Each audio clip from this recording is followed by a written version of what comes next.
Hello friends, mid night files తెలుగుకి స్వాగతం. ఈరోజు మనం చెప్పుకోబోయే స్టోరీ ఒక సాధారణమైన DNA టెస్ట్ ఒక మనిషి జీవితాన్ని ఎలా మార్చేసిందో చూపిస్తుంది. రాహుల్ ఒక సాధారణ ఐటీ ఉద్యోగి, హైదరాబాద్లో ఉంటాడు. అమ్మనాన్న ఒక అక్క పెళ్లి చేసుకుని అదే సిటీలో ఉంటుంది. రాహుల్కి తన ఫ్యామిలీ గురించి ఎలాంటి డౌట్స్ లేవు. ఎవరైనా DNA టెస్ట్ చేయించుకుంటే మన పూర్వీకులు ఎక్కడ నుంచి వచ్చారో తెలుసుకోవచ్చు అని ఇంటర్నెట్లో చూశాడు. ఆన్లైన్లో ఆర్డర్ పెట్టాడు. ఇంటికి ఒక కిట్ వచ్చింది. నోటి లోపలి భాగంలో ఒక స్వాబ్తో తడిమి ఆ శాంపిల్ను తిరిగి పంపించాడు. ఒక నెల వెయిట్ చేశాడు. చివరకు ఒకరోజు అతని ఇమెయిల్కి నోటిఫికేషన్ వచ్చింది, మీ DNA రిజల్ట్స్ రెడీ అని. రాహుల్ ల్యాప్టాప్ ఓపెన్ చేసి ఆ వెబ్సైట్లో లాగిన్ అయ్యాడు. మొదటి పేజీలో అతని పూర్వీకుల గురించి సాధారణమైన సమాచారం ఉంది. తరువాత ఒక ట్యాబ్ కనిపించింది, DNA రిలేటివ్స్ అని. అక్కడ అతని DNAకి మ్యాచ్ అయ్యే వాళ్ళ లిస్ట్ ఉంది.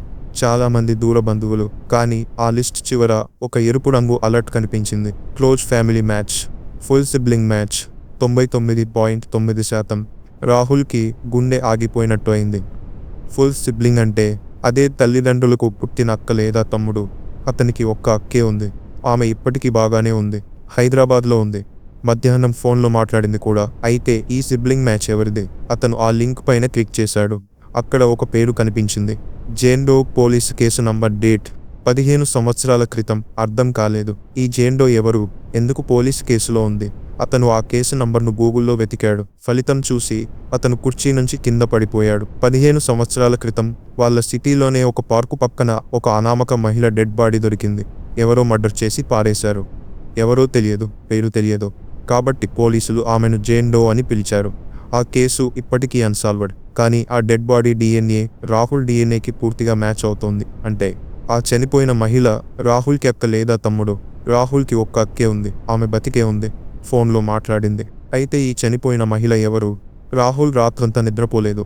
మర్నాడే ఉదయం అతను తన పేరెంట్స్ ఇంటికి వెళ్ళాడు. అమ్మ, నాన్న ముందు ఫోన్లో ఆ వార్త చూపించాడు. ఆ కేసు డీటెయిల్స్ చదివి వినిపించాడు.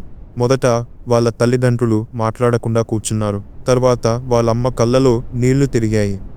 నాన్న తల వంచుకున్నాడు. అప్పుడు నిజం బయటపడింది. రాహుల్కి ఒక అక్క ఉంది.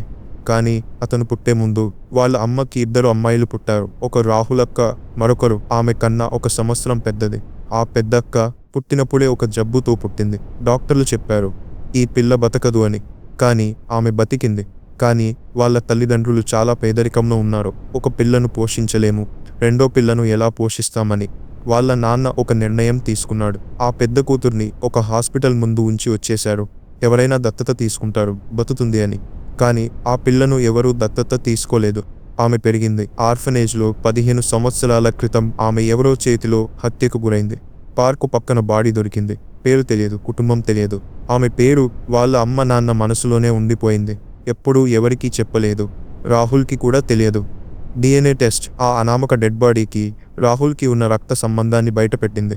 రాహుల్ తన పేరెంట్స్తో కలిసి పోలీసు స్టేషన్కి వెళ్ళాడు. ఆ కేసు ఫైల్స్ తీసి ఆ బాడీ ఫోటో చూశాడు. అతని యొక్క ఫోటోతో పోల్చుకున్నాడు. అదే ముఖం, కళ్ళు, ముక్కు.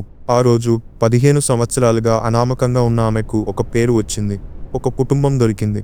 కానీ ఈ కథ ఇక్కడే ముగియదు. పోలీసులు ఆ కేసును మళ్ళీ ఓపెన్ చేశారు. ఎవరో ఆమెను చంపారు. ఎందుకు చంపారు? రాహుల్ తన అక్క హత్యకి న్యాయం చేయించాలని ప్రతిరోజు పోలీసు స్టేషన్కి తిరుగుతున్నాడు. ఇంకా ఆ కేసు అన్సాల్వ్డ్. కానీ ఇప్పుడు ఆమెకు ఒక పేరు ఉంది, ఒక ఫ్యామిలీ ఉంది, ఒక సోదరుడున్నాడు. ఆమె కోసం న్యాయం కోరుతున్నాడు. ఈ స్టోరీ మనకి ఏం చెబుతుంది? కొన్ని రహస్యాలు ఎప్పుడూ దాచుకోవడం సాధ్యం కాదు. రక్తం ఎప్పుడో ఒకప్పుడు నిజాన్ని బయట పెడుతుంది. ఇది ఈరోజు మిడ్ నైట్ ఫైల్స్ స్టోరీ. మీకు ఈ వీడియో నచ్చితే లైక్ చేయండి. ఇలాంటి మరిన్ని డార్క్ స్టోరీస్ కోసం మా ఛానల్ని సబ్స్క్రైబ్ చేసుకోండి. పక్కన ఉన్న బెల్ ఐకాన్ని క్లిక్ చేయండి. మళ్ళీ కలుద్దాం మరో మిడ్ నైట్ ఫైల్తో.